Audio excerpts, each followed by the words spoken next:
Hey everyone, welcome back to the Untrivial Podcast. My name is Allie Nelson. We're finally back into the longer days after daylight savings, and I am so happy about it. I hope you are too. I just wanted to remind everyone before we get into it that there is still one more week of the Instagram giveaway that is live. You have until Friday, March 14th to enter for your chance to win some incredible prizes. And so if you haven't yet, go check out at Untrivial Podcast for your chance to win. My guest today is Brandon Doerksen, better known on Instagram and TikTok at the handle Brandon Talks Marriage. Known for sharing the raw and honest truth about coming back from the brink of divorce, Brandon shares the common thought traps he found himself in as a husband that contributed to the struggles in his marriage. He now aims to reach men facing the same challenges with their wives and how they can take charge and ownership to show up differently and start the path to changing the dynamic. Today we discuss what led to Brandon's marriage almost breaking down, why he thought his wife was the problem, how to self-reflect and face uncomfortable truths about yourself and your relationship, and so much more. Brandon is also the founder of the Grounded Men's Community app and the Grounded Union podcast, which I've linked in the show notes below for you to check out. And lastly, I just want to say before we get into this episode, just because we are discussing how men show up in marriage today doesn't mean that women can't show up differently either. This really is just Brandon's story that I think many couples can relate to in long-term relationships. And as a man, he speaks to men about what they can control and do to transform their relationships. Let me know your thoughts. If you enjoy this podcast, please feel free to leave a 5-star review or share with a friend. And now, let's get into the episode.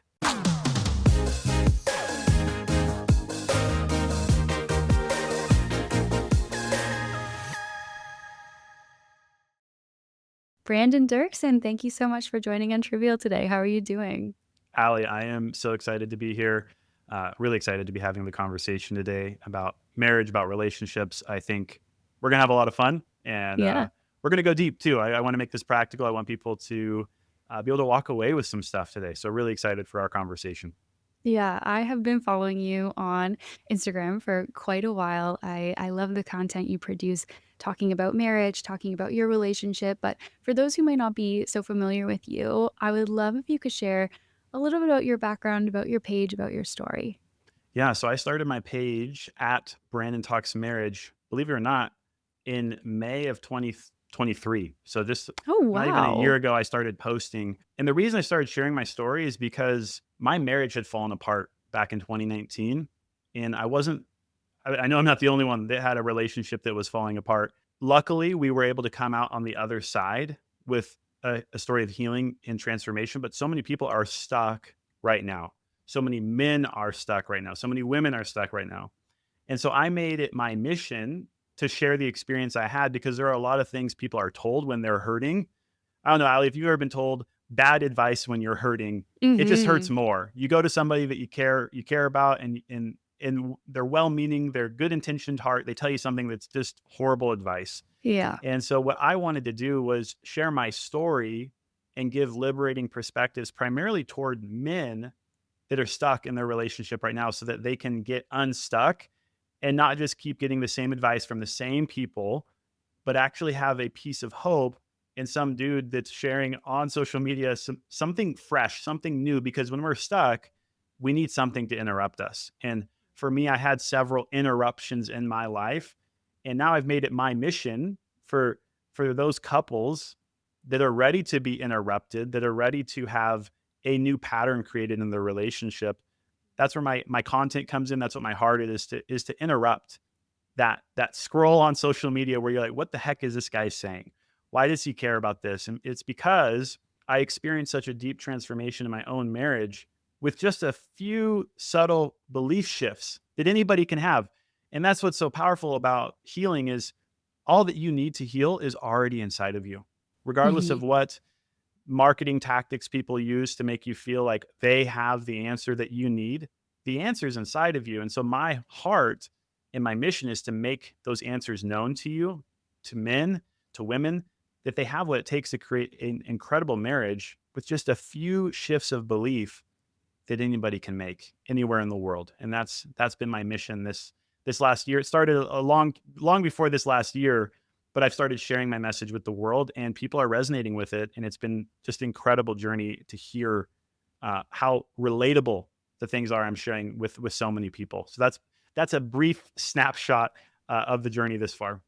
Okay, great. So you mentioned people being stuck.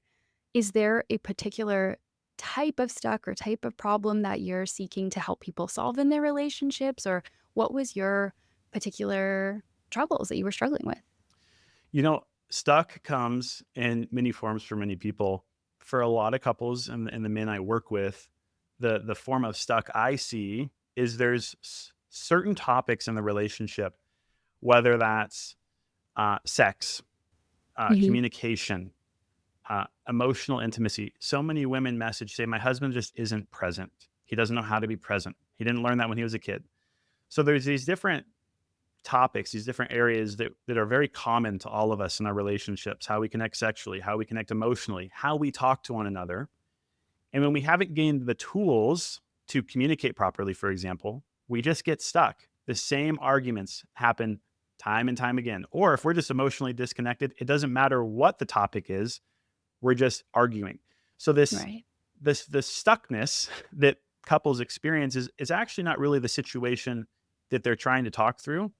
It's an overall perception, an overall belief that they begin to hold. We could call it bitterness, things that begin to get rooted in them and how they perceive their spouse. And that's what happened to me, Allie, is I got married. My wife was 19 and I was Oh, 21. We had wow. 500 people at our wedding, and we were heavily involved in nonprofit work, and we were getting ready to just go give our lives to go love the world. Yay! And it's so rainbows everywhere. And then I was hit with reality. This is where I got stuck.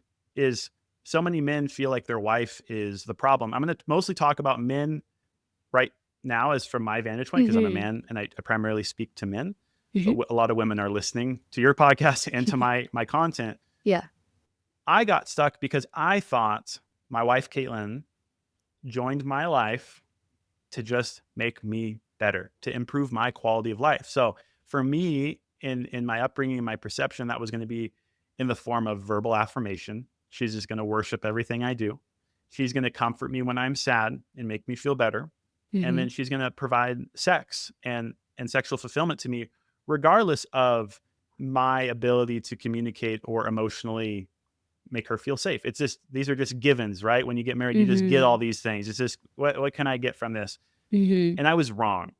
And a lot of men end up getting, and this is where I got, they end up seeing their wife as the problem. And let me tell you this, Ali, this is interesting.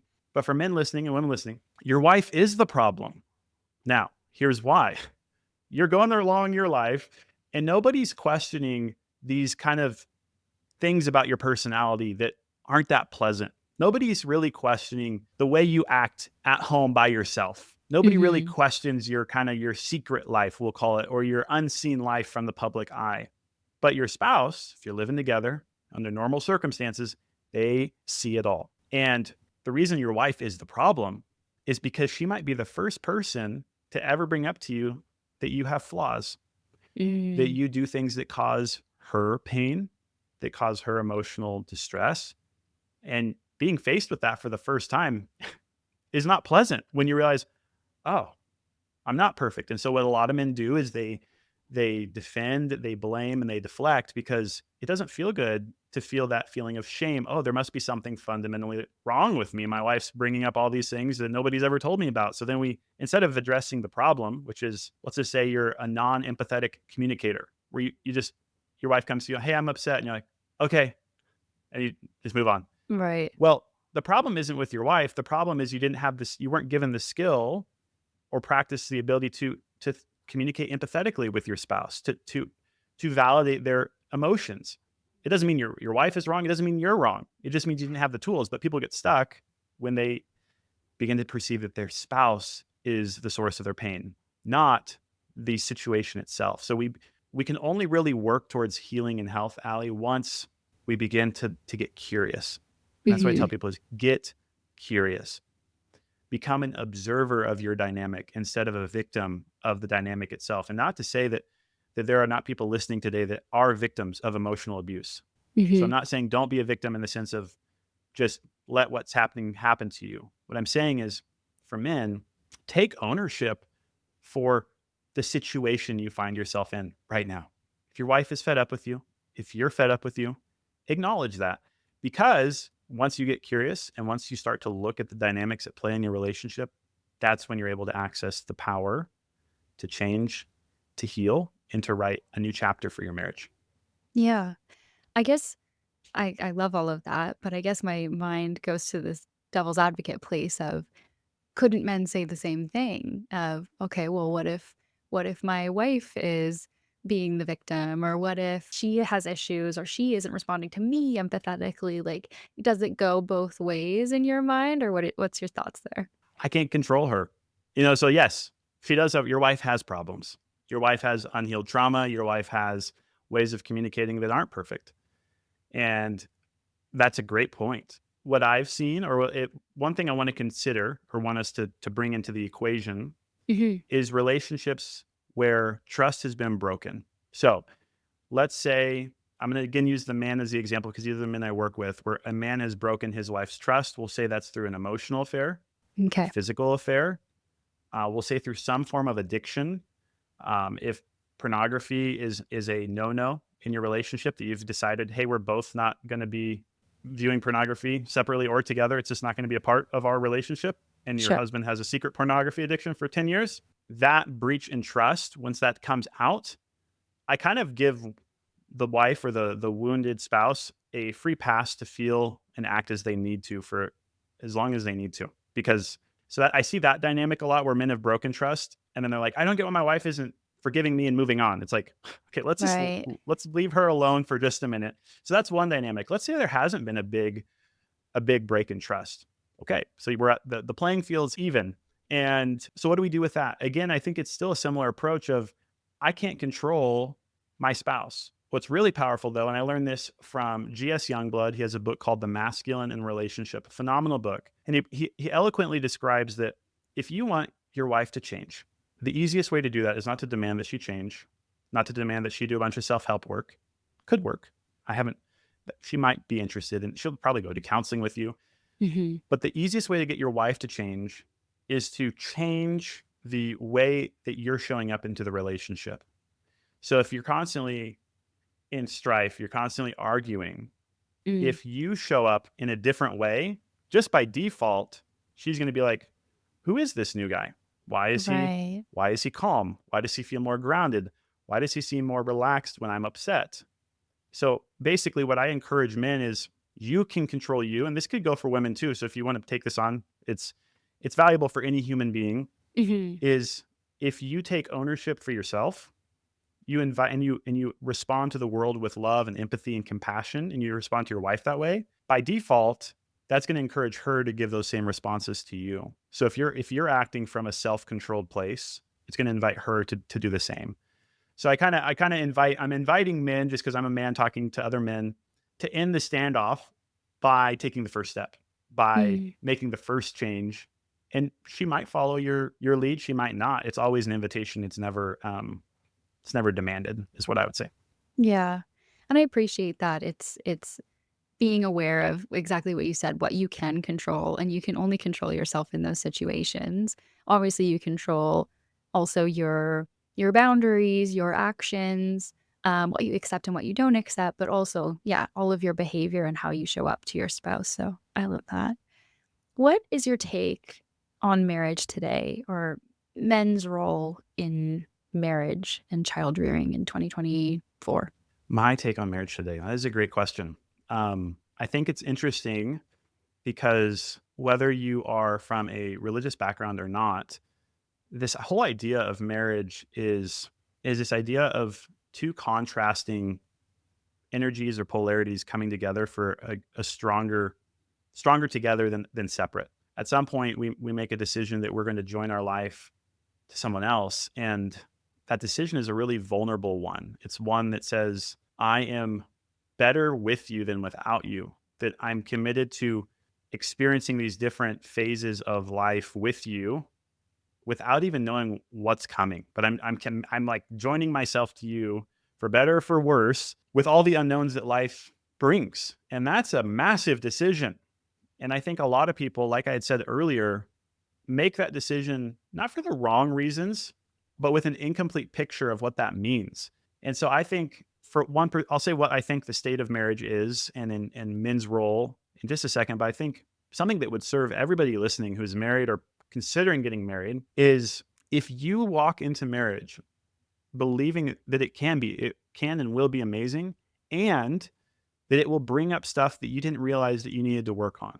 So I'm not one of those people who say, marriage is going to be hard, like learn to deal with it. It's no, marriage can be the most constructive, powerful thing that you ever choose to engage in. Like choosing to willingly give yourself to being exposed for who you really are, and Mhm. having this opportunity to grow with another person is it's a once in a lifetime thing. And I think that's powerful. In my personal beliefs on marriage, I know everybody has a different viewpoint. I look at child rearing, I look at having children, and the decision to have a child with another person is a lifelong decision, Yeah. because we've all seen the pain of separated families. Maybe you're for those of you listening that have been raised by a single mom or a single dad, or by your Mhm. grandparent or by an aunt or uncle. We look at the design, and a child needs a loving father and a loving mother. And if you weren't given that and you're listening, like I want I want you to know I'm sorry that you weren't given that. That's painful. And it creates different intricacies that you work through because of that. So Mhm. what I see men's role in a marriage, and this is something I've learned from my coach Michelle Chatham. She talks about the men being the frame, and that the feminine female energy being the painting in the frame. And I really like that image because it's not control, it's not any of that domineering stuff. But if you picture yourself as the man, that you create the frame, that you hold the structure that your wife can build in and create beauty from. I really like that imagery, so that men can tap into their primal instincts to protect, provide, and direct how the family could be best suited, and holding space for what the woman brings to the relationship as an equal power. I don't really see men and women as like men are more powerful than women, or women are less powerful. Like, we're in a joint force together. We have different strengths and weaknesses at times. For example, my wife has birthed 3 of our children and is about to birth our 4th. I don't produce breast milk. My body doesn't do that. I don't have the hormone to grow a placenta in my uterus, or however all that Yeah. works. I don't carry that. And so there is a nurture, there is this mothering instinct that is physiologically passed down to my wife, that is just built into her. And Mhm. so, and a lot of men, I'll just say a lot of men don't go through a form of initiation. In tribal cultures, they used to initiate men when they were in their teens, get to have a rite of passage. They go out and kill this animal, and if they didn't, they'd leave them alone, like with a cow, and they would have to make it back to camp, and then they got married. And so men today were kind of just like walking through life, graduate high school, maybe you went to college, maybe you got a job, and then you got married. And then it's like, when did you become the go-to guy? When did you become the leader, or when did that Yeah. authority get passed down to you to actually care about your current position in life? When did that happen? For most people, it didn't. One of the things that's powerful that I think women experience, and this again I heard from Michelle Chatham, is they go through initiation through birth, when and through their menstrual cycle. When you start your menstrual cycle, and you become able to conceive a child, and then when you go through pregnancy, and Mhm. the ups and downs of how you feel, but then like being in tune with your body and this other human being inside of you, then when you go through this portal, as Yolanda says from Free Birth Society, you go through this experience in birth. Like, every time you give birth, you come out the other side as a different person. Yeah. So all that context, just to get the hamster running in people's minds of, Mhm. we have a different lived experience as men and women, and that's okay. So what I see men in the state of right now in the world is, a lot of men are trying not to upset their wife. They're trying to play in the background. They're trying to kind of take it easy and hope that they can kind of not ruffle any feathers to avoid conflict. A lot of guys Right. don't want to have conflict. They want just smooth sailing. And that attitude is leading to a lot of women just saying, look, I'd rather be by myself than be with somebody who doesn't even feel like they're here. Right. Most women want their husband's opinion. They want Mhm. his presence in decision making. And every balance is going to be different for each couple. Mhm. But all that to say is, I think men have a unique opportunity in 2024 to show up with a greater conviction for what they've been care for. So your family, your wife, your job, the convictions you have of the change you want to see in the world, what you're fighting for, what's important to you. When men tap into that energy of I give a damn about what I'm living for, that's when I see men not just passively watching Netflix, scrolling on their phones. The men in my Grounded Men's Community app, I tell them become creators instead of consumers. And so Mhm. men need to become creators. They need to use their strength to build up society, to build up the frame in their marriage and their household so that their wife can paint the beautiful tapestry that she's been designed to create in all of her beautiful, unique design. So that's my short, quick, long answer.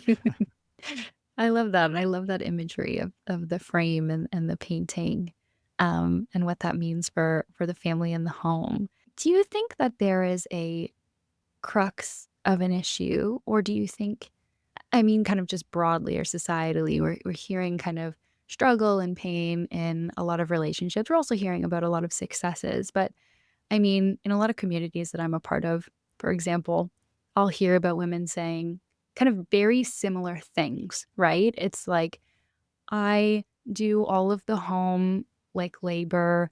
I take care of our kids. I also work full time. I feel like I have another child, for example. Or my partner plays video games all the time, and I don't feel like he's really here or he's really helping.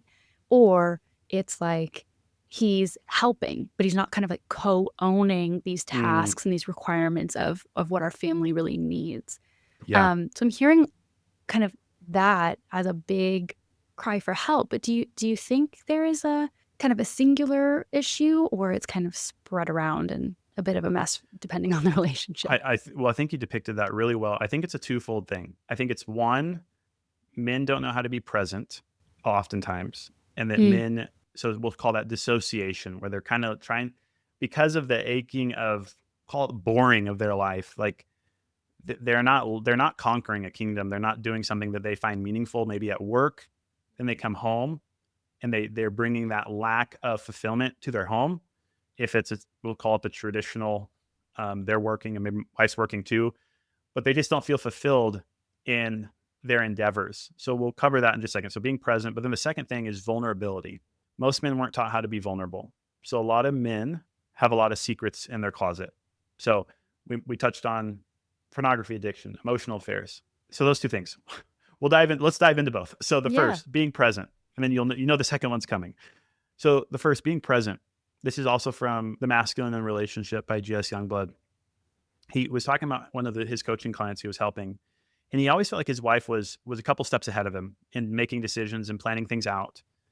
And that feeling that, I felt that in my own marriage, where it feels like Caitlin, my wife, is so capable of planning meals, of planning groceries, of planning our trips, of planning our social gatherings. I just kind of like Mm. sit back and I'm like, how do you do that? Or like she's like, I'll be sitting there, picturing some our life six years from now, where I want to be, and all these big goals that are not right now. And she's like, so for tomorrow, here's what I was thinking. I'm like, dang, I wasn't even thinking about tomorrow yet. So what he suggested in the book is not that your wife, or this example, that your wife is more capable of making decisions, of scheduling things, of being on top of things, is that you maybe need to flex your being present muscle more. So if men are constantly living in the past or in the future, what they want to see happen, and they're not in the present, then your mind's not even trying to formulate decision making, what needs done. It's just so far future, so far past, that you're not here. And Mhm. I've lived a lot of I lived a lot of our marriage not here. And so that component of, your wife isn't necessarily more capable of you than making decisions. There might be certain life domains that she has more expertise in, and let's honor that. Mhm. And would things harmonize in your relationship? I'm talking to you guys, if you just were more present, if you just settled your mind down a little bit and were actually here in this moment. Would the kids' tantrums seem less rattling to your nervous system? Would planning the week out feel less stressful if you were actually just right here? So that's the first thing that I think is a crux for a lot of relationships. Is a lot of men are dissociated. They would prefer to play video games and feel like they're conquering a kingdom somewhere else because their current life feels pretty bland. And so they're Mm. trying to feel that sense of meaning, that sense of purpose, of valor. And that can be found in your family if your wife is actually feeling loved and fought for and cared for. If that's not happening, then yeah, it's Yeah. easier to dissociate to another reality, but we can do better than that. So here's why a lot of people, a lot of men are dissociating. The second reason, they're hiding. A lot of times couples do, they talk about maybe their sexual history, maybe their hopes and desires before they get married, but a lot don't. And a lot come into marriage with, we'll call it secret addictions. And we won't get too deep here just because I don't know the audience super well, but maybe they had an addiction they didn't share with their partner, whether that was some drug addiction or a sexual addiction is what I see a lot. And so they have this mountains of shame of this, we'll just say porn addiction for easy example, that they never told anybody about. And now they're married and they got shame. And it's like, oh, we've been married 3 years. I haven't said anything. I'll just go to the grave with this. And there's actually so many guys I've heard from that planned to go to the grave with their secrets. Yeah. And that level of cognitive suppression and stress, you can't Mm. show up well in a relationship if you're constantly hiding and numbing so that you don't feel guilty, so that you don't feel the shame of those addictions. So what I tell men and what I experienced in my own life was that although vulnerability is scary, getting all the secrets out and disclosing that and being honest and being integral with yourself and with your wife, it's painful in the moment and in the following weeks, months, years, but it leads to the opportunity, to the possibility of a healed whole marriage where you can guarantee that you will be old, angry, and bitter and disconnected and probably divorced or married multiple times if you keep your secrets. So Yeah. men need to be more present. And as a society, we need to have better processes for removing shame and being vulnerable with our spouse, because my wife and I don't have secrets. I had some, and then we worked through them, and she was so intuitive. Even if I would try to lie to her, she'd know what was true and what wasn't. So I That wasn't really darn able to, women's intuition. that darn intuition. So that was my experience. Is she was so in tune. It was like, you're lying to me. It's like, yeah, I Yeah. am. So I don't recommend taking that route because it's just, you're causing more trauma to your spouse by making them do the work for you. Mm. So that's where I'll land that with that. Being present and being vulnerable with your spouse are two huge markers of what will make you healthy. Yeah. Just when you said, regarding the being present point, you were saying, "Oh, my wife just might be so much better at this stuff than me." And I saw something online, I forget who it was, but it was a creator talking about this woman. She was saying, "I'm not better at anything that has to do with what I'm doing, whether it's, organizing the week or, knowing when the kids have XYZ and who their teachers are. It's just that I won't let the ball drop. If Mm, you don't do it, I'm not going to let my kid take the fall or take the brunt of that. I will step in no matter what because she just couldn't, let her kid suffer for someone as a partner not stepping in or not knowing what's going on. It's like, okay, I'll just take it. And that's I feel powerful. like, yeah, some men might think, oh, they're just so much better. They've got it all figured out anyway. I can just sit back. And it's like, no, no, no. They just followed through on Be a what lot needed to be better. done. Yeah, if it was equal. One thing with that, Ali, that I've heard people bring up a lot, and I think it's from the book Fair Play. I haven't read the book, so I don't even know if maybe I'm Mm, giving the author credit for something I didn't say. But people brought up that it's the mental load that yeah. often is frustrating. So if you, as the husband, commit to giving your kids a bath and then you put them down for bed, but your wife has to come through and drain the bath, mop up the floors you didn't clean up, hang up all the Mm, towels. Did you really give the kids a bath? Because it's not just the physical task. I think a lot of men are like, well, I did what you told me to do. And yeah. like, it's the mental load that also wears. It's not just physically, did you put the dishes in the sink? It's like, well, I had to ask you to do it. Yeah. And so I think for a lot of couples, there can be a lot of growth when men engage in that mental process. And again, it's about being present. It's like, oh, if I just slow down a little bit, and this is something I'm still guilty of, is sometimes I leave my socks somewhere and leave this trail around the house because I'm going so fast, because there's Mhm. this pressure that a lot of men feel to perform and create and do something big with their life. And it's like they're sprinting through life to go nowhere. And if you just slow down, instead of going 20 miles an hour, go 5. You'll you'll you'll do things with more intention. Yeah. And then your wife will feel like, oh, you said you would give the kids a bath, and you gave them a bath, turned the light off, drained the tub, hung up the towels. There's no water on the floor. You gave the kids a bath. And then she's not having to come through and quality control your work, because that also doesn't feel good to the husband. You're like, Yeah. did I not do it to your standard? And so, yeah, that's a Yeah, huge piece as that well. closing of the task, I've heard that described as. Another thing kind of related to that, I follow a bunch of parenting, accounts on Instagram, and one woman talks about when she's raising her kids, she doesn't ask them direct, like, point blank, like, "Clean this up," or "Clean this up." She's like, "Oh, like, I'm noticing what needs to be done in this room," and almost, like, teaching them to notice, "Oh, there's a blanket that wasn't folded," or like, "Oh, there's a dish here," and maybe it's the wording of notice as opposed to, like, a demand, but apparently it's much more much more, engaging for the kid to be like, "Oh, I'm noticing that," and kind of teaching them that mental load of, "If I'm looking at Hmm. this room or I'm looking at this day, what needs to be done to make sure this is closed, complete, we've done what we need to do?" Yeah. And, yeah, raising I think, women are taught that a lot, and especially back in the day, but, like, teaching young boys to also notice and carry a bit of that mental load in the house as well. I think that's huge.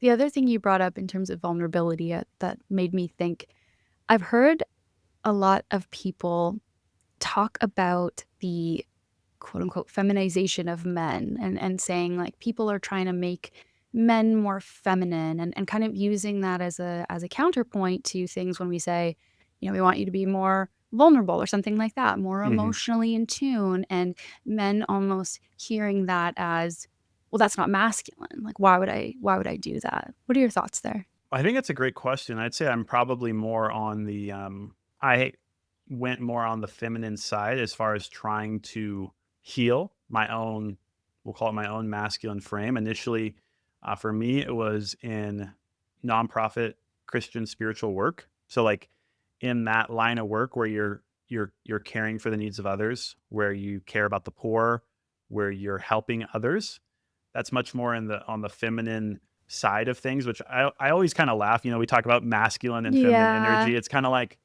who Yeah. who Peop originated this thing, but I get it. It's good. It's a good reference point. So for me, Yeah. I think it's when I think about feminine characteristics and qualities, and we'll call it mindset and operating, it would be more of the nurturing, more of the empathetic and caring side. And we both genders have masculine and feminine energy. Like we can tap into either one. What Mhm. happens in a relationship is when there's an imbalance, when there's a desired equilibrium and it's not being found. So if the wife is wanting to say she has a strong ability to lead in her workplace, make decisions. She's kind of in her masculine a lot throughout the day, Mhm. providing structure, doing all these things that put her in that masculine frame.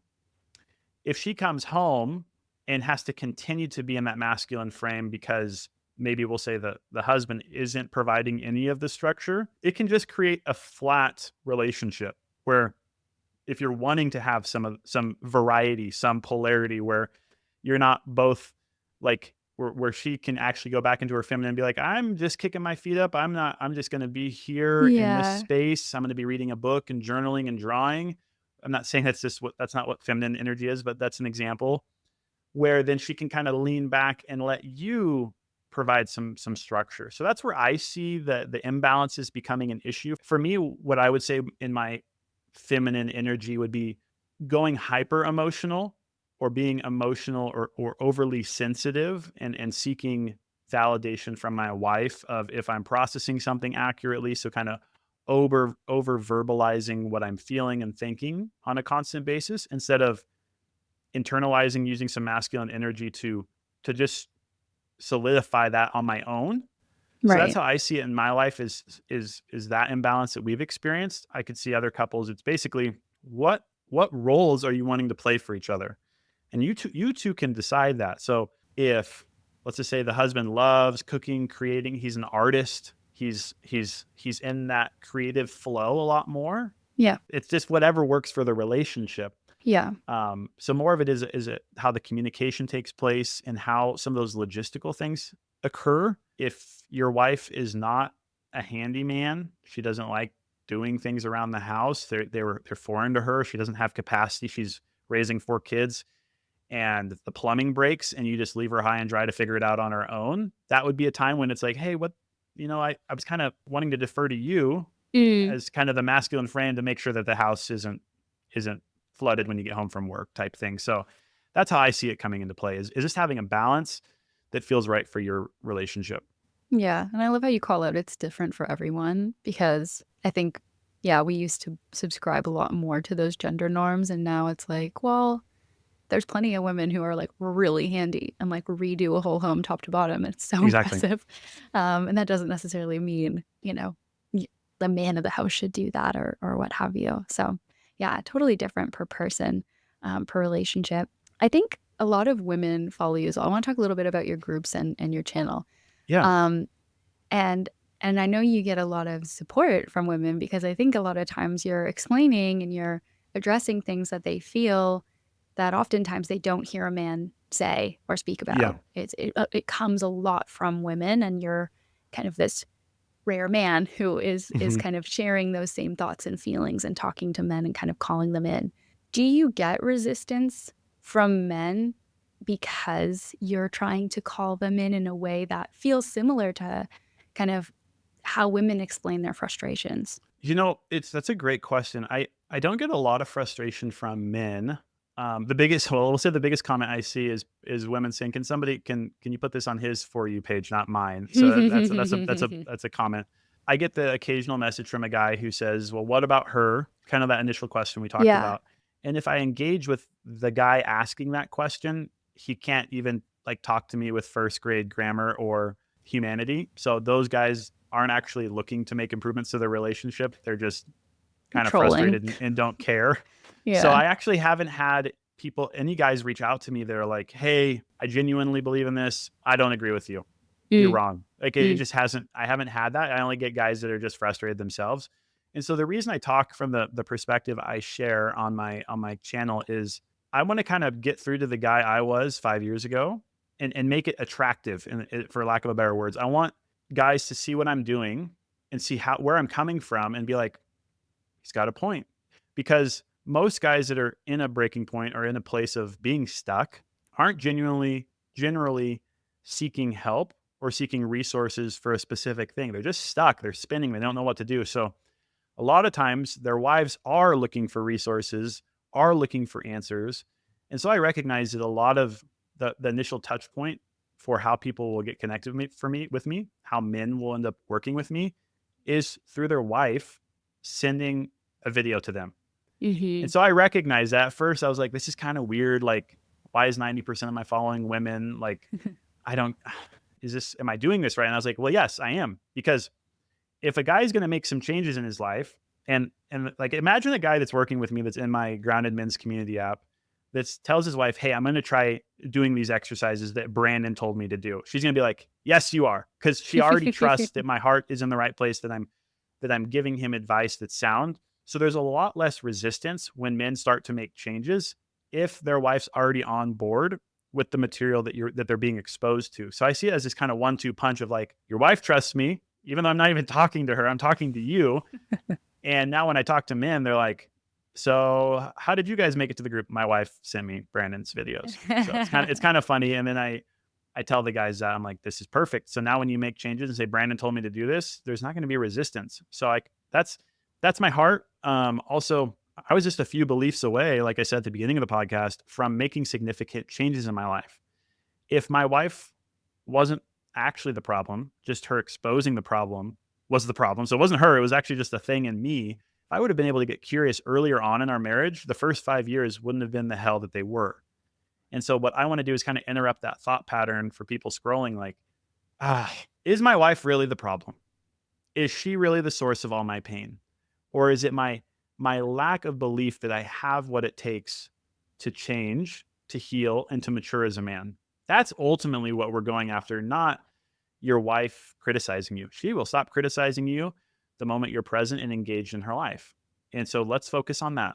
And it takes a lot for people to get to that point, that decision point, for any alcoholic that decides I have an addiction. Like it takes a lot to get to that point of seeking help. And so when Mhm. people are at that point, I want to be like, hey, here I am. I'm here to help. And I want to make it clear. And I'm okay being a little out there with it, we'll say. Yeah, absolutely. I love that. Okay, so if we're thinking about kind of people in this spot of stuck, struggling, obviously it's common that women are the quote unquote relationship keepers. I was actually talking to a divorce lawyer a few weeks ago, and she was talking about how women are kind of constantly the ones who are assessing, taking stock, checking. So it's not surprising to me when you say women are kind of sending these videos and kind of encouraging their husbands, because that's pretty common that they're kind of looking out for the health and well-being of the relationship overall. But if someone is stuck, what sort of advice do you have for listeners? And maybe we could take it for women first and then men second. But like, Yeah. as a listener, if I'm, a woman who's stuck, I'm struggling with my partner or my husband, they're not showing up the way I would hope or want to see, what do I do? Well, lady listener, speaking directly to the women listening, Mm. one, I want to really, we've in society we're doing a lot better about this, but a lot of times women have had their voice silenced and their intentions questioned. So I want you to give yourself permission to feel deeply about the red flags you're seeing in your relationship. So like keep going. Like it's okay to have those red flags and to be concerned. Another thing I recently learned from one of my mentors, Michelle Chatham, who I've mentioned before, she talks about the difference between standards and boundaries. Hmm. Where like a boundary is kind of down here and a standard is up here when it comes to how we engage relationally. So as a wife in the relationship, you can hold a standard that this is where our relationship will operate from. This is just how we will do it. These are the things we will and will not do. Instead of like a boundary is like, I don't want you going out to drink with the boys on Tuesday nights anymore. I want you at home. Mm. That's a boundary. We have a boundary. You don't go out on Tuesday nights. A standard would be neither of us consume alcohol in our relationship because we want to be fully present with each other and we don't want anything to inhibit us. You see the difference there? It's like you don't go do this on this day, or Hmm. we just live to this standard. So I'd say as for the lady Right. listener to get really clear on how your marriage will operate and how you want things to be and getting really clear in your words and that communication to your spouse and for yourself, what is it that you want and what's off?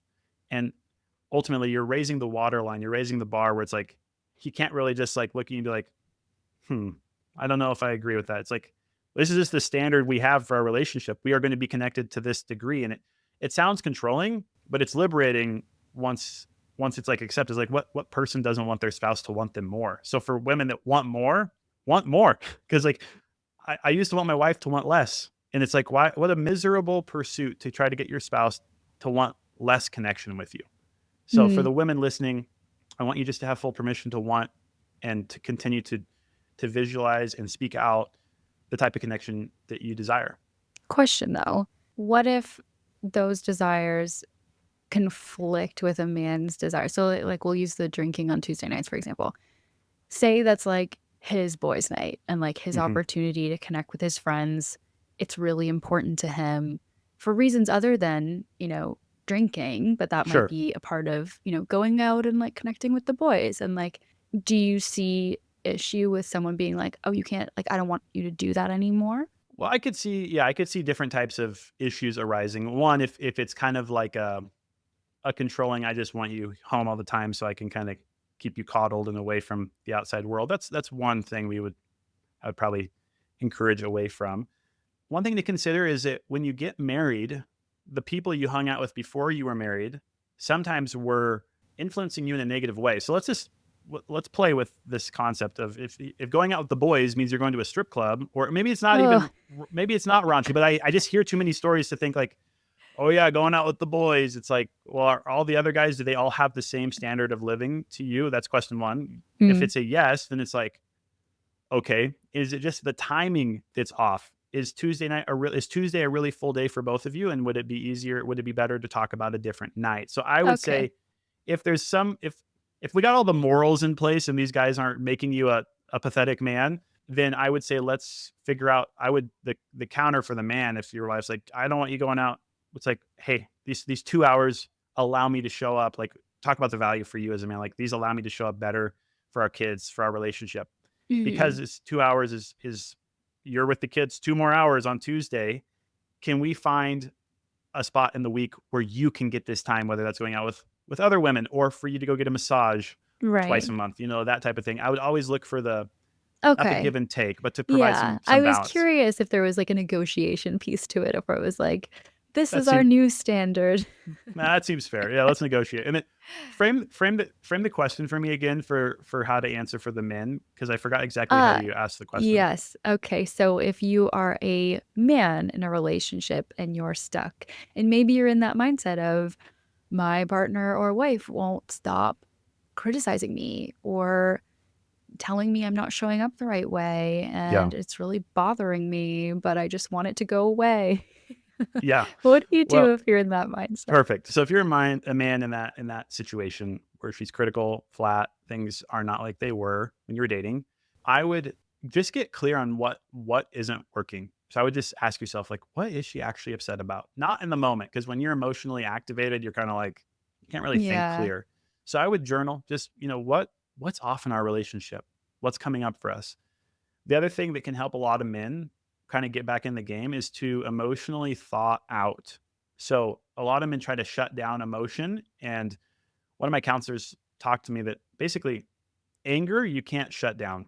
If you shut off all your other emotions, anger will still be there. And so a lot of men through frustration can only either feel angry or feel nothing at all. And so what I would say is if your wife's criticizing you and you're feeling irritated at the state of the relationship, with curiosity, I would explore your own emotional well being, your ability to emotionally regulate, because that journey will lead you into a place of holding space for her frustration, but also just removing any of the behaviors that were leading to the conflict in your relationship to begin with. So, because I'm a man talking to men, I really encourage men to take ownership for that role of I'm going to thaw out emotionally like an ice cube and I'm going to start to feel again. I'm going to start to express myself again like never before and see what happens because when men start to express, when men start to feel and interact with their world in a new way, in a renewed sense, things just a lot of problems just kind of take care of themselves. Some of those conversations that were going for hours go for minutes because your wife, when she comes to you upset, you're just like, wow, I can tell you're really upset right now. And I want to understand what happened. I want to hear what you're feeling. If you respond like Mhm. that instead of, no, you always do this, or you're always on me about this. Like, there's nothing I do good enough for you. It's like, yeah, that could be a 2 hour conversation versus Yeah. emotionally grounded man. Hey, you're really upset.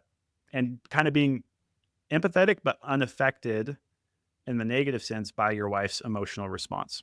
Yeah. I love that, it makes sense. In your work, so you do groups and counseling with men, and you said they found you or they find you through their wives.